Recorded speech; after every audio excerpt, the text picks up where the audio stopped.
Welcome, ladies and gentlemen, to the RadioInfluence.com Twitch TV channel, and all of you out there joining us on YouTube.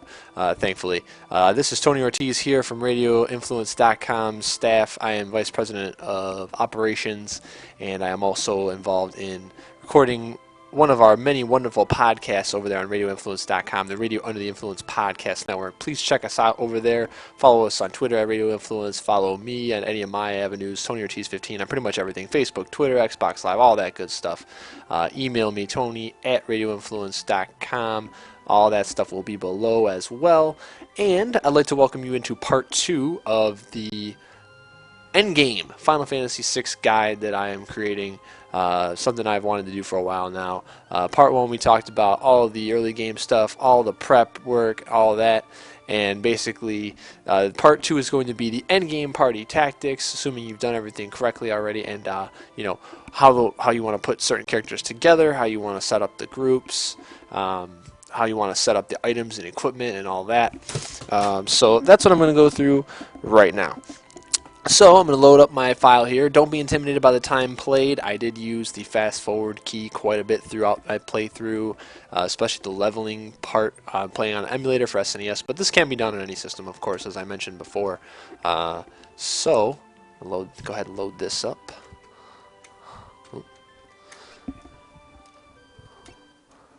And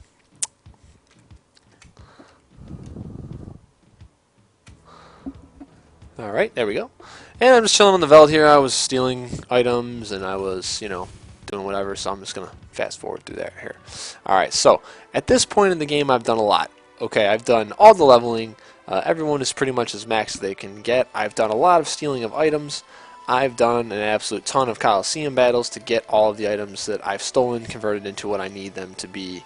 And I will leave all of that information to you on your own time to go ahead and check out. I'm just going to cover the basics of, what it means once you're at this point in the game to go ahead and set yourself up to have the best run possible through the end of the game. Now, as you go ahead and look here at my characters and all the equipment options, I'll actually just go into the item screen here, and you'll be able to see some of you who may have played through this game before will see things like, a ridiculous amount of certain amount of weapons and armor. So what I'll do is I'll just kind of scroll down until I see something that catches my eye here. I like Genji shields, 13 of them. Normally you're thinking to yourself, well, you only get one of those. Well, you can bet Thunder Shields at the Coliseum for Genji shields. And you're thinking to yourself, 10 Thunder Shields? How the hell did you get 10 Thunder Shields? More likely, how did you get 23? Well, you can steal them from an enemy. So that's one of the things you're going to want to do in prep. You're going to want to steal key items that can be transferred or transformed into good items through the Coliseum. So the Genji shield is just one of them. A couple other ones, you can get an unlimited amount of Genji armors by stealing the various suits, Moogle suits and Nutkin suits from certain enemies, and then betting them in the Coliseum to eventually get down to Genji armors. That's another one you can do. There's a couple other ones here. You can get a couple snow mufflers. You don't really need them. 91 behemoth suits is simply because I've fought that many senior behemoths. I've also bought a lot of max of consumable items. So edges, shurikens, ninja stars, things like that. I've stolen a bunch of Genji gloves here, even though I'm only going to use 2, and you'll see that later. I've bought just a ton of stuff that gives me options. So if there's I want to put 6 black belts on, I've got them. Stuff like that. All stuff that's optional and you can do on your own time if you want, but you don't have to do. So I'd recommend, having at least an economizer for almost every character, having a good amount of ribbons as well. Make sure you get at least 3 pairs of sprint shoes, and you have all the items you can acquire throughout the game, such as the gem box and etc. All the weapons that you're going to need. Admiral weapon, Valiant Knife, Illumina blade, etc. etc. So basically, just so that people have a quick example, and if they're not sure of how I go about doing the Coliseum stuff, I mean, the steel stuff you can read about and all that, but the reason I talk about Locke being the best at fighting in the Coliseum is because simply he is. and I'm going to show you why. So with even this setup here, that with the Valiant Knife, he has 82 magic block. I can make that into well over max at 132, and even probably drop a shield and go down to drop to a higher defensive shield. Yeah, I could probably drop to a lower defensive shield and get down even lower. But you can basically make him immune to everything right there. And then with Relic wise, you just go ahead and you equip him with the Offering and the Thief Glove. So basically what this does is anytime he selects fight, he's going to select fight and hit 4 times. If he selects steal, he's going to fight and hit 4 times. If he steals stuff, great. If he doesn't matter. Since you have over 128 magic block, equal to or over, he's going to dodge everything that can possibly be dodged. So that's a lot of stuff. The only things he can really get hit by at that point, I think, are like Meteor, Ultima, and whatever else. He's either going to dodge or block everything, which makes him great. So he has 2 fight commands, which are going to pretty much one-shot almost everything.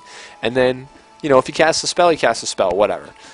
You can even control this more by not learning any spells with Lock, except for like the crucial stuff, Vanish, Doom, Ultima, whatever you want to do. But just that simply coupled together, that he's always going to fight and it's always going to be for a ton, is just what makes him the best. Not to mention his speed. So he's going to get 2 actions in, guaranteed for every probably 1 mob's action, and it's just he's got the secondary ability that you have the most control over, which is why he's classically going to be the absolute best that there is for the Coliseum.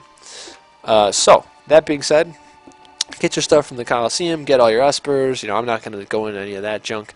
What I am going to do is I'm going to cover how you set up to raid this tower right here, the endgame tower. So basically, you're going to want to look at a couple things. Okay. You're going to want to look at, first of all, when you level your characters, a good balance of stuff.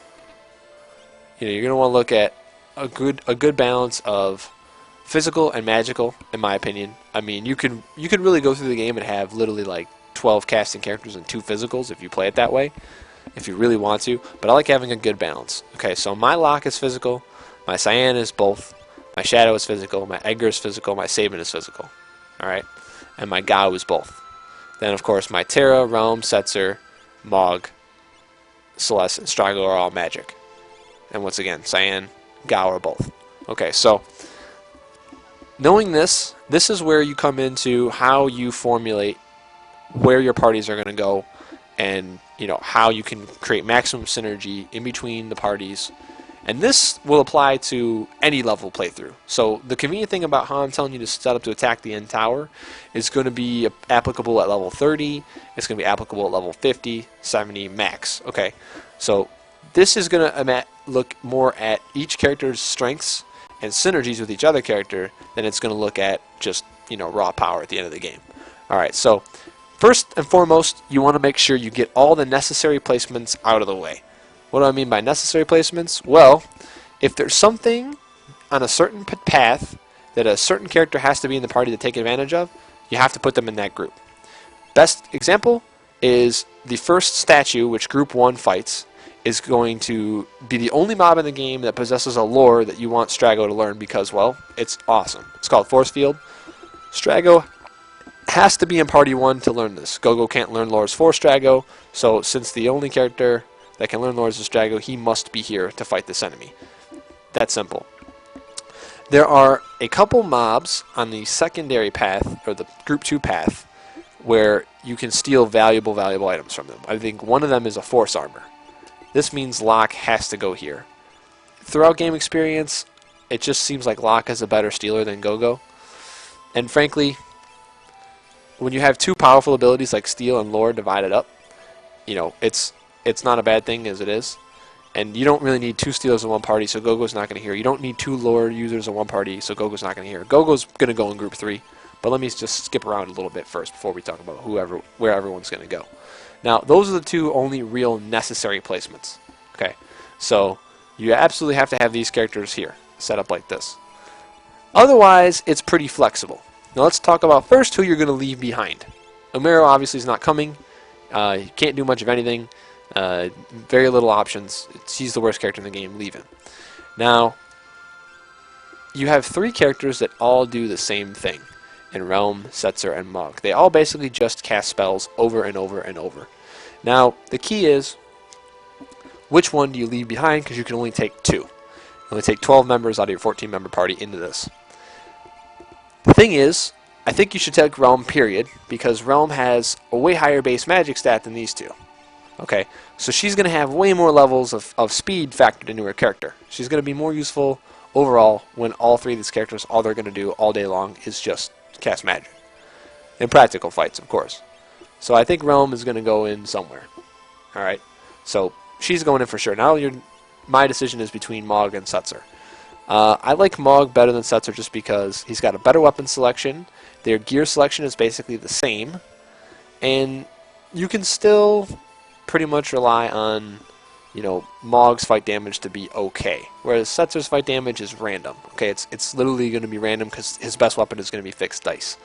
So essentially, if I want Mog to fight, at least I'm consistent. I know what I have. He's got a weapon that procs Pearl that I can use up until I get the Aura Lance off the first statue. So I'm going to take Mog. Now, in reality, it doesn't matter which 2 of these 3 you take, because essentially the differences are really, really minute. I mean, I'm just really splitting hairs here on who to take between these 3. It doesn't really matter. So you can decide that up front or you can decide it later. But let's start to balance out now who's going to go where. I want Gogo in this third party because I want Gogo to have lore, because it's really useful. And it's not something that's based off of stats. A lot of the good parts about lore are buffs or abilities that are going to automatically hit and whatnot. So I want lore there. So I'm going to put Gogo all the way over here. I don't want Gogo with lock because, you know, one of the big advantages to having Gogo at all is to put whatever items you want on, or whatever abilities you want on him. And he's a magic character, and I think really, you know, if I want the option to steal on Route 3, I have it by not putting him in here. Okay, I can know when a big fight's coming, and then I can be like, all right, well, I want to steal with Gogo, and I can switch him over to steal, and then I can go into that fight and steal. So he's going to have to go in Group 1 or 2. I'm going to put him in 3 for right now because I think that, you know, double lore in Group 1 is obviously useless, and it's not as smart as, you know, having it over here. And, you know, it's not that useful to have steal in Group 1. There's really not much in Group 1 to steal that's worth it. So there's where Gogo is. Okay, so now I'm going to start building each party. Strago is a really powerful magical caster, and I think that, you know, on the turns he uses lores, of course I'm going to want one caster that's pretty much purely devoted to doing casting at all times. So either Realm or Mog is going to go in here. I'm just going to put Mog in here arbitrarily for right now, just because I'm going to want to counter him with somebody who's going to do nothing but casting. So when he casts lures, I can still have the option to cast ultimas. I don't want him to be the only caster in my party. Since he's such a strong caster, and he's got good options, I want the caster to complement him to be fairly weak. You know, so someone who doesn't have options is always going to be casting ultimas and whatever. So that's preliminary right there. Now that I've got the 2 magic users in this group, I'm going to want to get strong physical in this group. And I think the best character to team up with 2 magic users, one of which doesn't have much haste but is really, really flexible, and one who's just going to, like, you know, blow stuff out of the water, is Edgar. Because Edgar has the physical ability to, whenever he wants to attack, ignore armor, whenever he wants to, sweep the board and clear it of all enemies with auto crossbow. And he can equip all the best armor, which I don't already have in this group, you know, because I left Celeste and Terra out of this position. And, you know, he has a couple other advantages from his other tools that he can use. So I'm going to throw Edgar in here for right now. Alright, now I'm going to move over here. I'm going to jump around a little bit. I think that since a really, really bomb physical user is already in this party right here, in Group 2, I can go ahead and safely put a magic caster in here somewhere. It could be either Terra or Celeste. They both use good gear. They both have great stuff. I'm going to go ahead and put Terra in here for right now. But these are interchangeable. I'll put them in the interchangeable slot. I'll put interchangeable slot as, like, you know, the bottom slot. So Mog's interchangeable with either of these 2. Terra's kind of interchangeable with Celeste. And then as we build the party, maybe we'll switch them depending. Another 2 people I want to split up. I want to split up Cyan and Gao. They basically do the same thing. They sweep the board with Tempest, Wind Attack off of their stuff, and, you know, they both are capped in both stats. Well, Cyan's not capped in both. He's capped a little bit a little bit below, but it's close enough. So I want to split these guys up. So since Gao is Rager all the time, and Cyan does have the option to occasionally fight, or or charge his sword techs, I think since this party already has a big physical damage guy, I'm going to put more flexibility over here, and I'm going to put Gao here. So, because Gao does what he wants to do. So I've already got two of the strongest characters in the game right here, and I think they can counter his randomness a little bit more, even though at this point it's not going to mean too much difference, but they can counter his randomness a little bit more, whereas I put fairly flexible with most flexible already together. Alright, so now look at what each party's lacking. I think another physical damage character here is smart because it'll balance out the magic. And then I think right here, another physical damage character is smart because Gogo is not going to do physical damage at all. I mean, you can give him tools as his first slot stuff to do drills and stuff, but I think it's kind of a waste. I mean, he's already going to have lore and then magic, and you're going to have an economizer. So he's going to be casting all day, every day. So I think whoever's left over from Terra and Celeste should go into this party because it's going to give you the most flexibility. So these two are interchangeable. It doesn't really matter, but I think since you have lore in party 2, and that gives you big guard, you might want to go this way. Just because, if you're going to use Runic at all, it's over there. But then again, Runic is pretty useless, so I think this way is a little bit better, just because these two, being so strong, can counteract Gao's randomness a little bit. And even though Gao's randomness is random, it's still really ridiculously strong, so you want him here. There's no reason to take the fucking third caster over Gao in any circumstance. So now it's basically just going to be, this party has strongest physical character in the game, going to quad 10k or 40k every swing, still strong physical damage here, still potentially the strongest physical damage out of any character that doesn't have max vigor in Terra with Morph and Night Swords. So I'm going to put the secondary junk caster in this group. Okay, so that's going to be Realm. Alright, and I'm going to put her more towards the bottom since she's interchangeable with Mog, and I might switch these guys in a second. Then I need to decide where my two physical hitters are going to go. And I'm thinking, out of these two, the weaker one defensively is going to be Shadow. They're both going to use Genji gloves for me. And I think the harder hitting one is also going to be Sabin. In terms of not, when Shadow's not throwing shurikens, Sabin's going to hit harder. So I think the group that needs a little bit less board clearing ability is 3, since it already kind of has it. And the one that might need some more magic board clearing ability to counter with Edgar's ability to clear the board physically is this one. And I think this is a pretty strong setup. Now, obviously, some things are interchangeable. Shadow and Sabin are pretty much interchangeable, I think. Terra and Celeste are pretty interchangeable. They can go either way.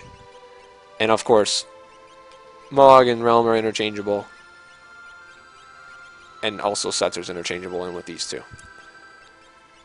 So, I think I'm going to leave it like this, though. I like Realm's speed, because Edgar has really strong speed, Shadow has really strong speed, and then she has really strong speed, so these guys are super fast. So what they lack in like single target, heavy hitting that you're going to get out of Cyan and Locke, and even, Gao to a lesser extent when you rage with a rage that gives you quad attack, you're going to make up for it with fast actions. Plus, the weaker defensive characters, like, Terra, like Realm and Shadow, are going to have Big Guard sitting there waiting for them. So I think this is probably one of the more solid ways you can go about it. Right here. And this is what I'm going to go into the tower with.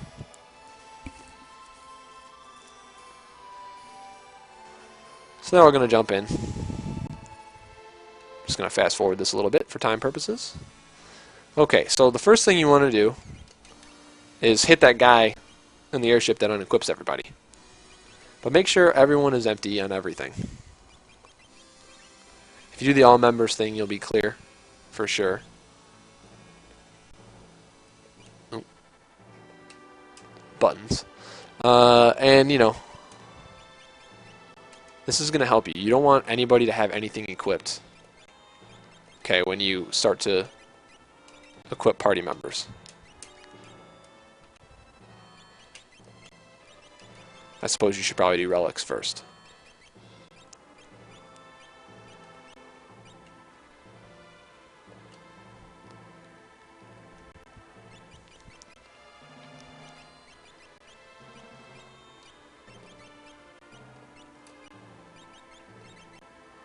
Okay, empty.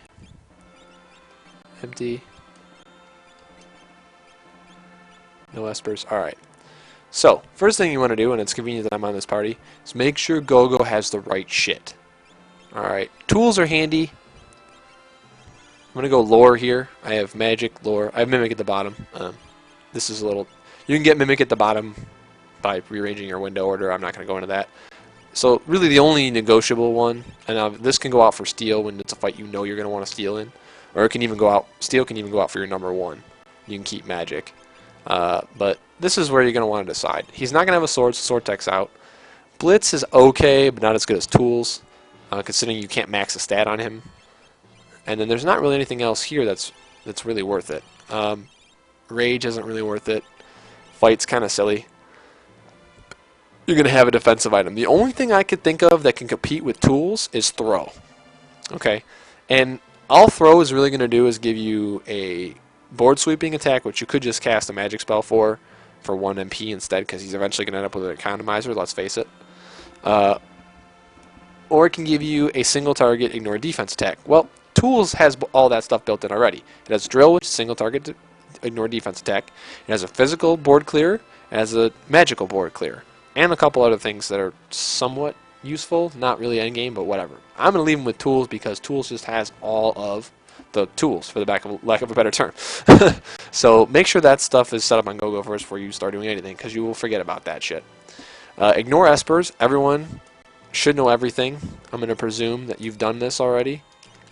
Everyone knows every spell, you know, period. So nobody needs a particular esper. Everyone's 99, so nobody needs a particular esper, so do espers last. Do relics first. Alright, let's take the group that's the weakest overall, in my opinion, and let's do their equipment first. Now, don't fall into the trap of thinking you have to do each group individually at once.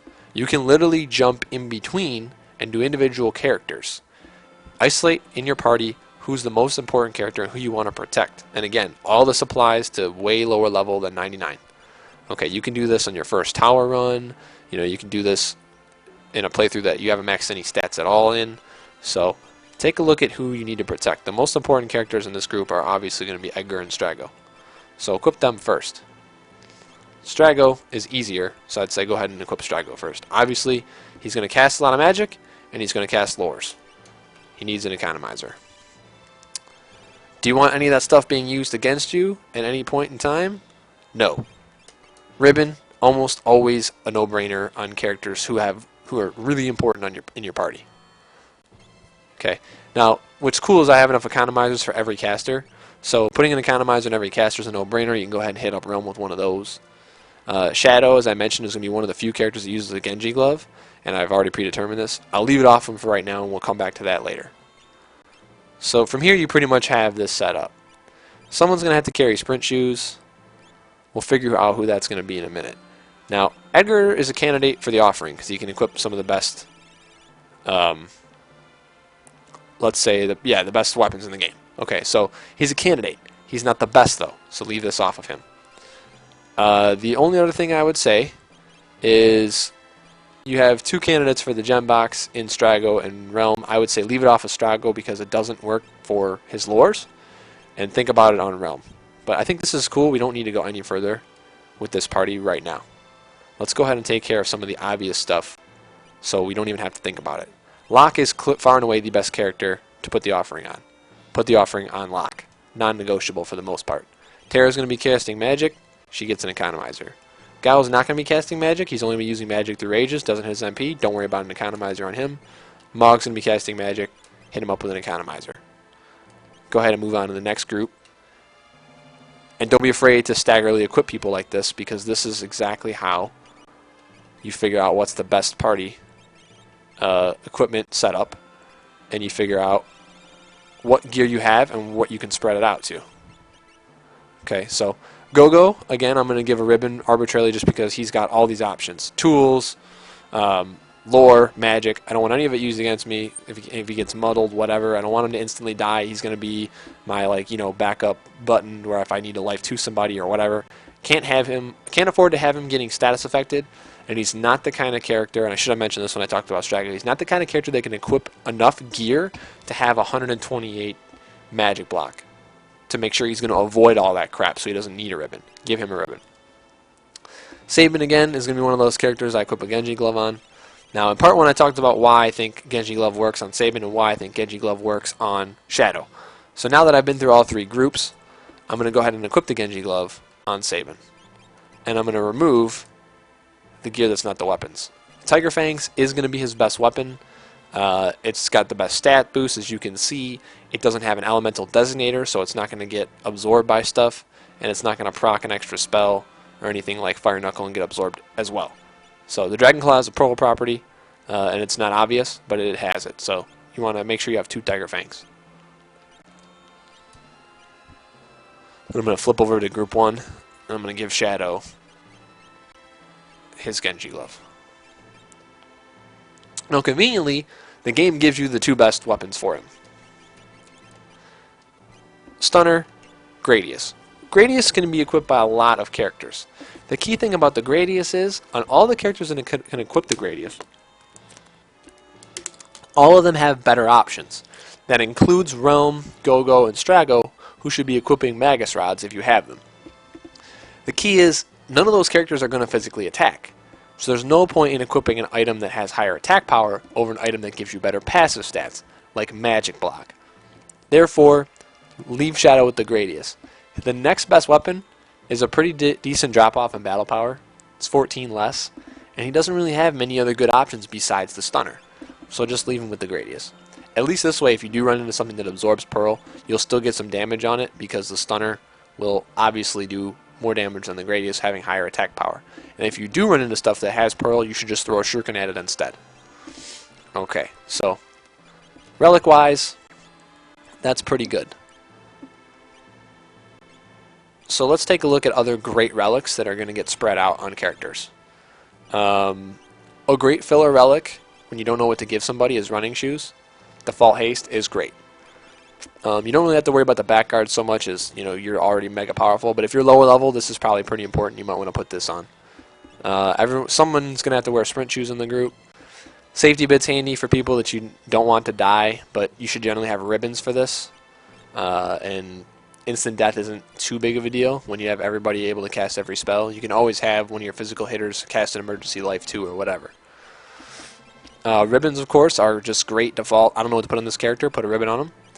Merit Award, this has to go on a specific character, and I should have remembered to put that out there when I had it.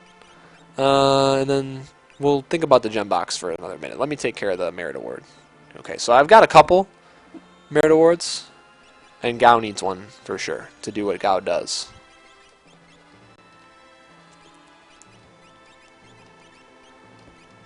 Gao needs a Tempest. So leave him like that. Of course, when I equip his second relic, it's going to fucking... Alright, anyway, it doesn't matter. So, now you got the tough decision of putting sprint shoes on party members. I would say put sprint shoes on the least important party member in each group. Mog in this group.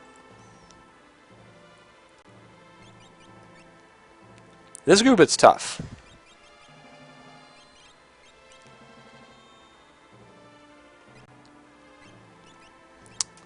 Despite what Celeste can do, it's pretty much Celeste in this group.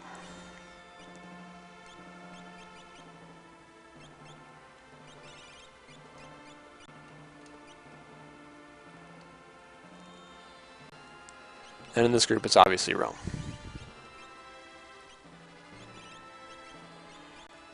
Plus, Rome has great speed anyway, so she doesn't really need running shoes. Alright, so now we've got the Genji glove out of the way, we've got the offering out of the way.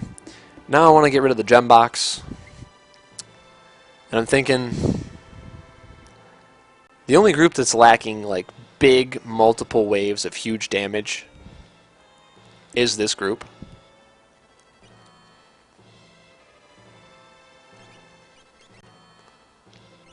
So that's when I got to make a tough decision. And I got to do this. Okay. Her base speed is huge for a caster. You know, you have to put more statable levels into maxing magic power than strength. Just because the way their algorithms work, most characters you only have to put in 110 strength to get the max out of the algorithm, whereas magic power you need 128, just to be sure. You can max vigor all the way to 128. I wouldn't recommend it on most characters since they don't need it, but it's not bad if you do. Gao needs a bit more because his algorithms work a little bit differently with those special attacks. But this is the group that's lacking the most oomph, you know, in terms of single instance damage. You know, nobody has. You know, Shadow has a Genji Glove, but he's a relatively weak hitter when compared with Edgar, Sabin, and Locke. Strago's going to be doing more utility work. Edgar can clear the board, of course. Shadow can clear the board, of course, as well. But, you know, in terms of big oomph damage, you know, sometimes you're going to need like 4 Ultimas back to back. So I think Realm is a pretty good choice for the gem box. Now that means sprint shoes have to go on somebody else.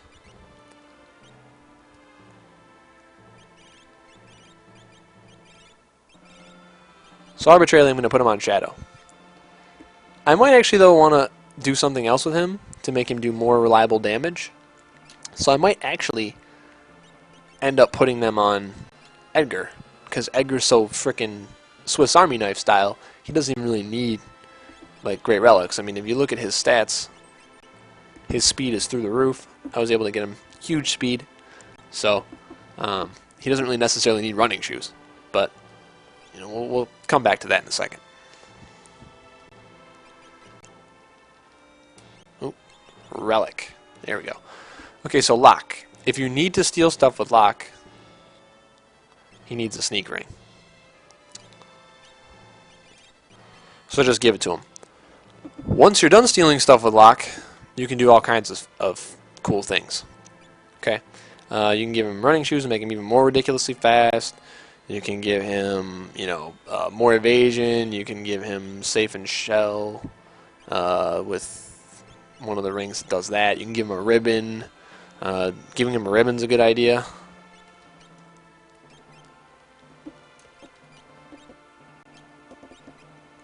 So from here it's kind of arbitrary.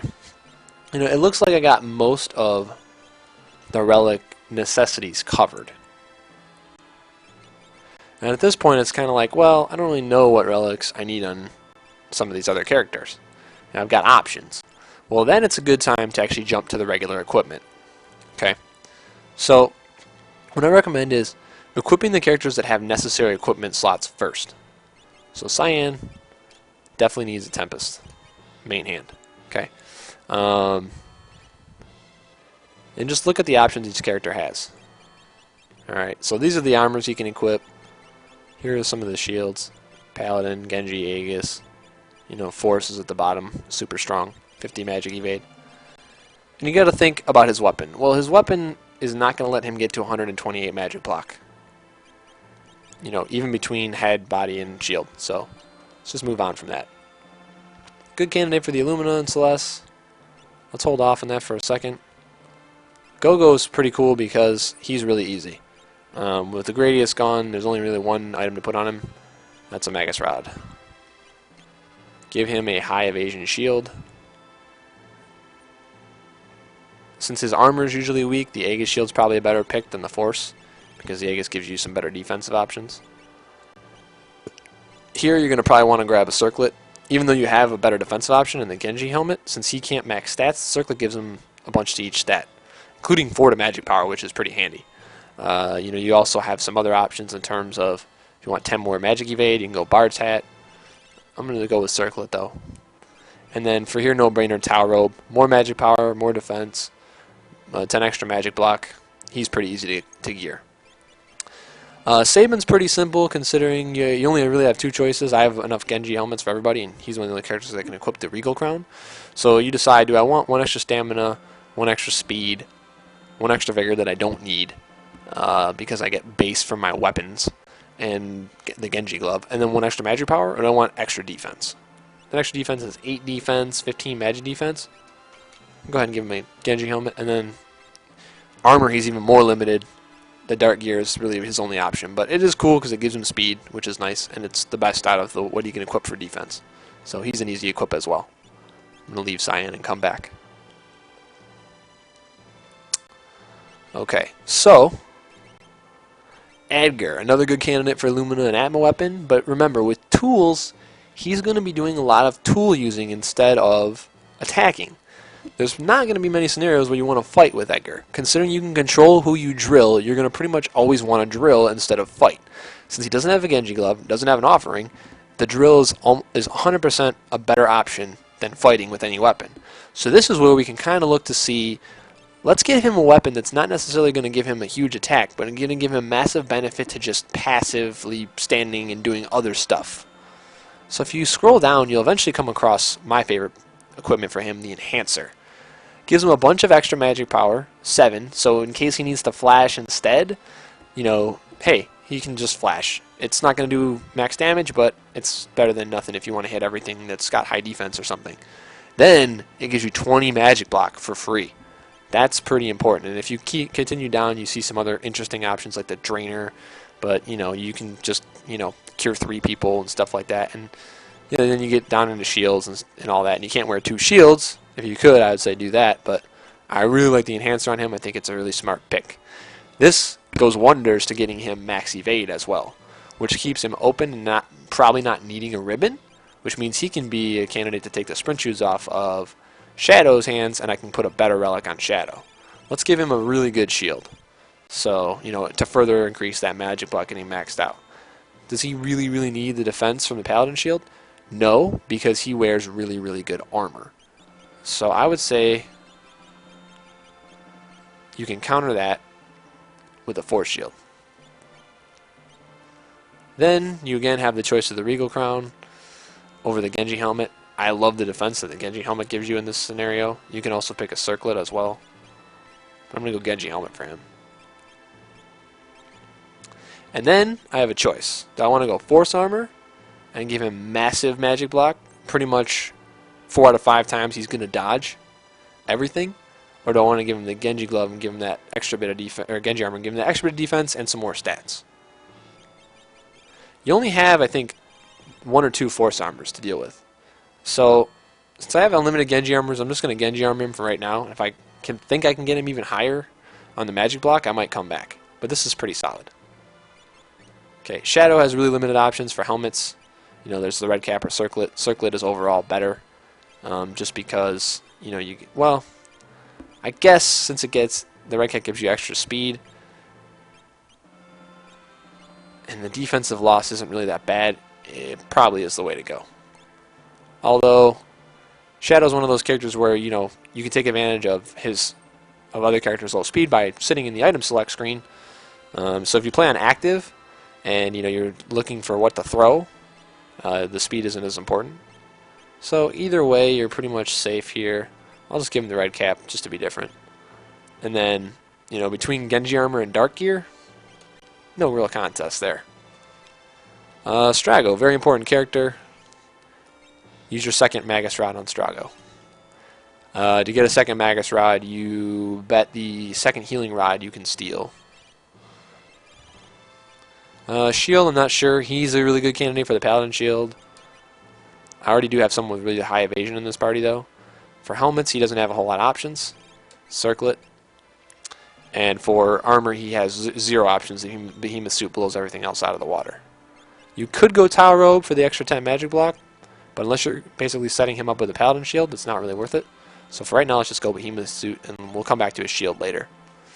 Realm, though, however, has very bad options. Now with no Magus Rod for her, she can't equip a Magus Rod. You could back row her and give her a weapon, but you're never gonna really cast with her anyway, so I don't see why you would do that. So I'm just gonna look through the weapons and see if there's anything that gives a passive bonus that's really good.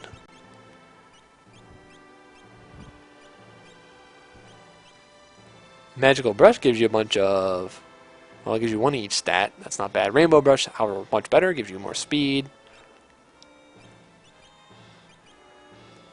Swordbreaker gives you 30 evade, which would be great if evade worked, but it doesn't. The heal rod's kind of handy.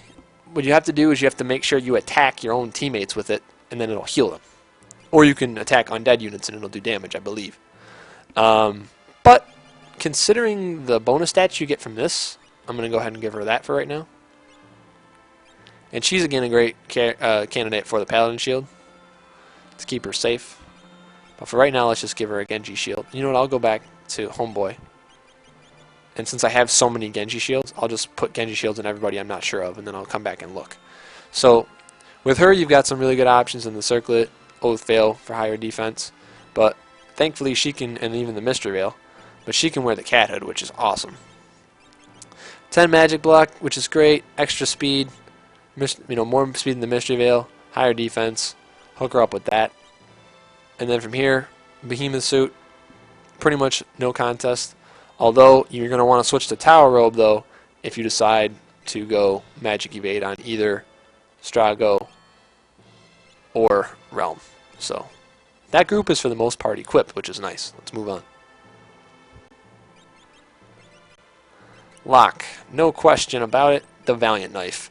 At level 99, every swing Lock does, no matter how much damage he takes, will do 10k. It's guaranteed 40k every time Lock selects the fight status. Ignores defense, pretty much unstoppable in every facet. Just do it. Again, not too many great options for him with headgear, just because once you get past the Genji helmet, most of your good headgear options leave. And then for here, we'll do Genji armor. Terra now. Since we've gotten through 2 of the people that use Night Swords, in Edgar and Locke, we have 2 Night Sword users left. And we've got an Illumina weapon and an Atma weapon. So we have to decide who gets what. With Terra hitting so damn hard already when she's morphed, and the Atma weapon either going to be hitting for 10k or nothing, depending on if you get popped by an Ultima or not, I think the Illumina's a better pick to put on Terra. Because with this, she's going to go to cap battle power, but she's not going to be guaranteed to hit for 10k. If she's morphed, she gets way closer to hitting for 10k. Celeste, though, in the rare instances when you need her to attack, if she's got capped HP, the Atma weapon will hit like a truck. With her, there's going to be no way for her to actually take advantage of the Illumina more so than Terra can, because she can't boost her attack power for free like Terra can with Morph. So I'm going Illumina and Terra. And with the Illumina and Terra, you can pretty much skip the Force Shield. She doesn't have great options for helmets. Basically, you're looking between the Oath Veil and the Circlet. So you're sacking 7 defense, 12 magic defense to gain 2 vigor, 1 speed, 3 stamina, and more magic power that doesn't matter because it's capped already. So this is a tough call. Since I want to set her up to be an evading character, I think I'm going to go ahead and take the Circlet. Well, let's put the armor on first. Ooh, let's go ahead and give her some force armor. Okay, so 107. So 190 defense, 170 magic defense is still pretty high. In the rare occasions when she's going to attack, the Illumina's going to spend MP to auto crit as well, which is awesome. So you're going to be doing a lot of 10k on her for fighting for free. I don't really think you need the extra vigor. So we'll just keep the Oath Veil on and keep the extra defense. Gao, very important character. Good candidate for the Paladin Shield as well. Who isn't really at this point, but I think since I was not able to cap Gao's vigor, I'm going to go ahead and give him a Circlet. And he can equip a Snow Muffler, which is awesome. Mog, pretty self-explanatory here.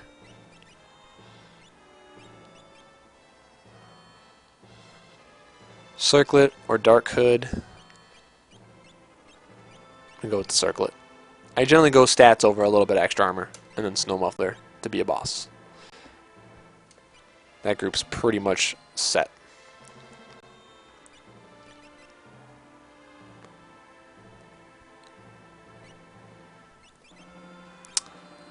Cyan, go ahead and hook him up with a circlet since I wasn't able to cap his vigor either.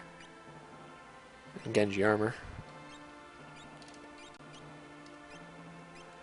Celeste is going to get a nap weapon. Now, it's crucial for Celeste to not get hit to maintain her fight ability.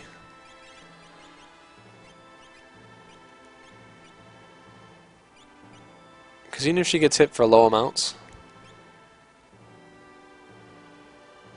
you know, it's going to take away from the fight ability of the ammo weapon. I like this, because this gets her up to a point where she's still going to block a lot of stuff.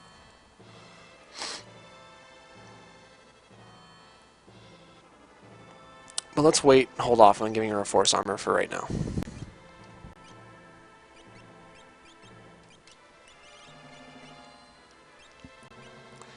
So it's like, who can I get to capped block with by giving them force armor, force shield, paladin shield, you know? That's the real question. That's what you want to pay attention to. Getting somebody somewhere in the middle is not as effective as getting someone to capped.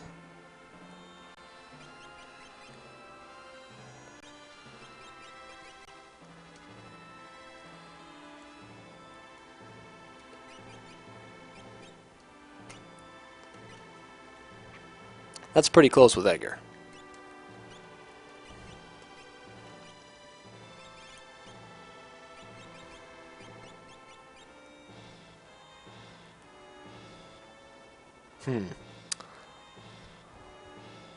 He does lose a lot of defense, though. But with that, he keeps it.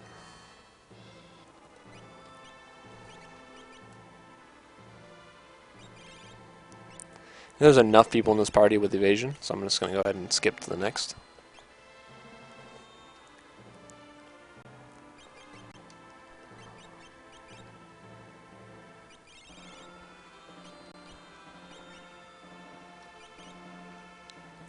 This is going to put Tara well over. Okay, so I want something that gives 10 less than the force shield.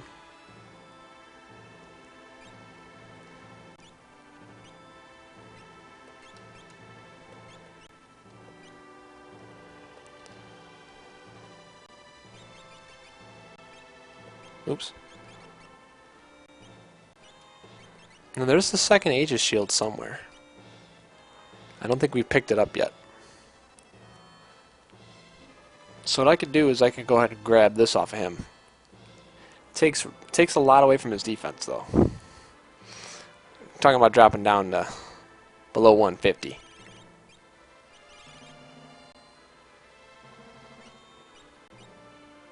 Let's do it just for right now. Do I have another Aegis shield equipped yet? No. So there's another Aegis shield in this tower that I haven't picked up yet, which is going to be cool when I grab that. So that puts her at 1 off of being capped. It's pretty good.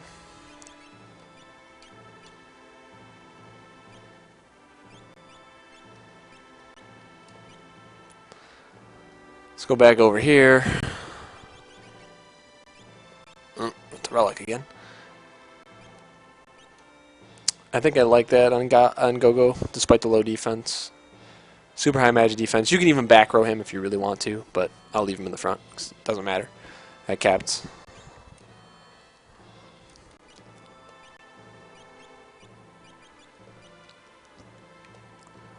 So there's probably one more force shield to throw out into this group somewhere.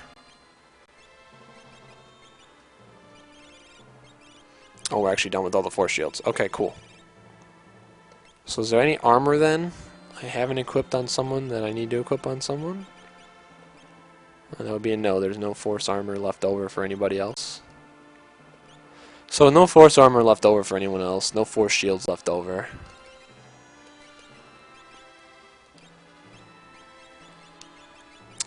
It's pretty much all set. Oh, there's one force armor left. I'm sorry.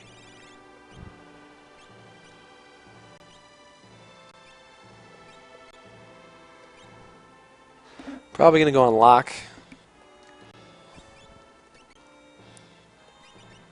Actually, Cyan's a pretty good candidate for it. But he loses a lot of stats.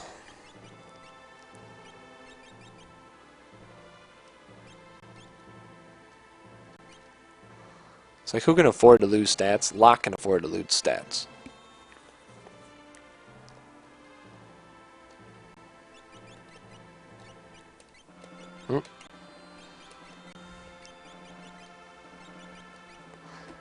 For the chance at evading. Alright, so that's pretty much all the equipment. Now let's go back to Relics and just fill people out. And the reason you do the equipment now is now if I want to put like a white cape on somebody to get him over the hump on the magic block or whatever, I can do that. You know, I have a better idea of what their stats are going to be like now. So if I want to equip a stat relic, I can do that. And I can get a better idea of what it's going to look like, you know, in combination with their gear.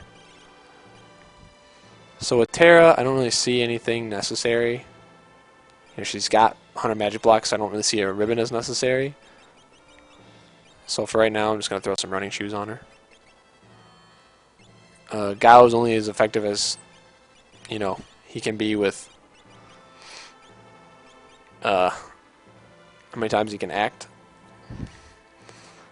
Another good candidate, I'd say. You're going to have to re-fucking equip him every time he changes relics because of the auto bullshit that the game puts you through, but it is what it is.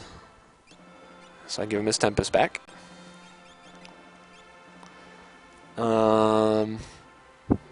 So is that everybody? So this group's pretty much complete. Now I might come back though and put ribbons on if I got ribbons left over, because nobody in this party has a ribbon. I mean, Locke would be carrying a ribbon for sure, but I might put a ribbon on. You know what? Let me just preemptively put no, because she has the evade. So let me come back to this at the end and see if I have any ribbons left over. I have 8 ribbons. You can go and get, you know, 14 ribbons if you really want to. I mean, I probably will, because I'm not going to be saving this or anything. So everyone is equipped, right? Yep, just double check and make sure. And then for here,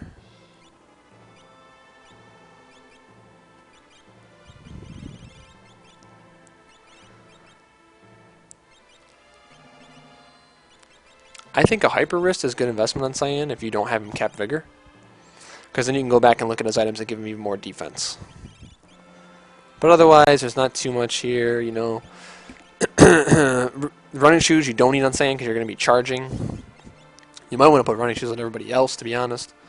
Another decent one is a Hero Ring. That'll increase his damage, but he's already capped in Magic, so it's not as useful as, say, the Hyper Wrist, when he doesn't proc his wind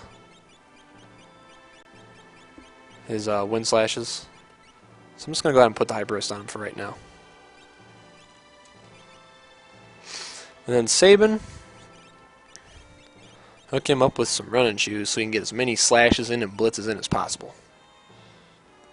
Yeah, that's what he had on before, but whatever. So then Cyan, you can go back and you can look at Cyan and go, okay, Circlet, I can take extra defense because now I'm capped on Vigor, Magic, whatever. But he only gained 2, so he doesn't even really have that great options. You can give him Bard Hat for 10 extra magic block, but at that low, it's not that big of a deal. Okay, so he's just going to stay the way he is. Excuse me. Let me get some water.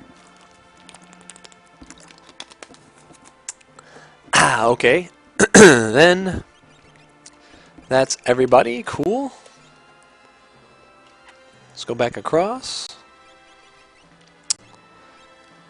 And then, Edgar is the only person that needs relics. Okay, so we can give Edgar a white cape.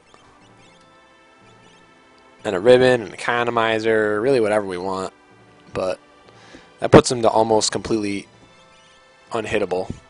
Whereas, you know, another one would be even more so. And he's just going to be using tools over and over. So it's not a bad option. But let's just make sure, like, I think a ribbon on him would be solid, just in case something sneaks through. You never know.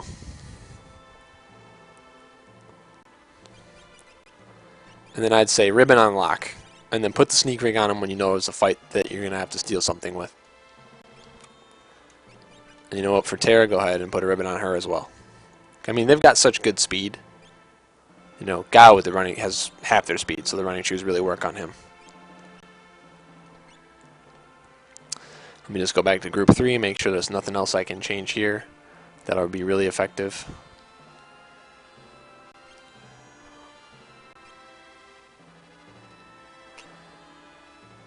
At this point, you might want to consider running shoes on Gogo instead of a ribbon. All depends on how risky you want to get. With Saban having the highest speed of any character I have, I'll just go ahead and switch him to a ribbon. You know, just in case I need an emergency cure or something like that. And then you go to Espers. All Espers are going to do for you is give you a summon at this point in the game, so there's not really anything to them. You know, you can just equip them however you see fit. Some good summons to have. Phoenix is good.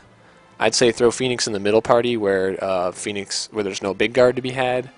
You know, anything that's offensive, throw them on like a Pearl attack or the 3-way attack thing here, or like even the Bahamut's cuts through magical defenses. Anything that's offensive, I'd say throw them on a character that has magic power, of course, because it will factor that in, and they're going to tend to be using an economizer, so it'll be 1 mana instead of 86 mana or whatever. Zone Seek's pretty good because it casts Shell in your whole party. That's pretty handy for group 2 with no big guard. Seraphim gives everybody regen. That's kind of useful. I'd say party 3 is a good party to have that in because of Celeste having the ammo weapon. Phantom's not bad. Kind of risky though at this level, considering there's a lot of guys that will go ahead and cast magic on you and hit you. Unicorn isn't bad for parties that don't have a lot of ribbons in them. This will hit everything, I believe, but zombie. Siren, Stray, those are tech espers. They'll find their places. So just equip with what you think is good. Seraphim and Starlet all regenerate HP. So.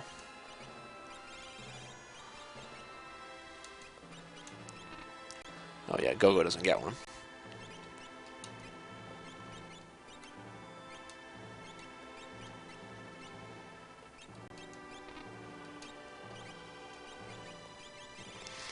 We'll give him one that, yeah.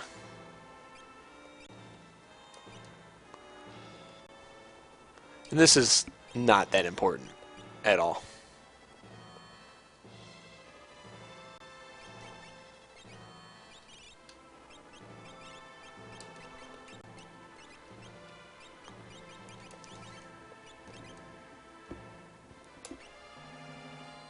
Fenrir actually is pretty good too.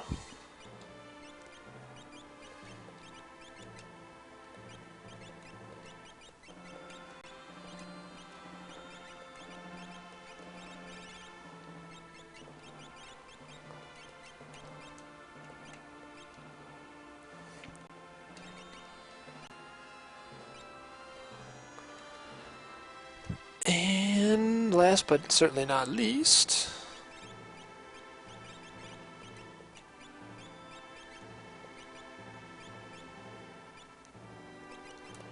Reflect is handy.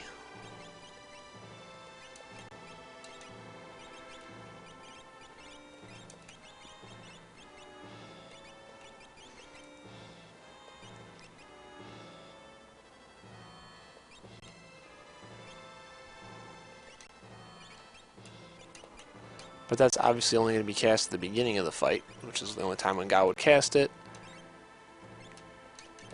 And considering the ribbon unlock,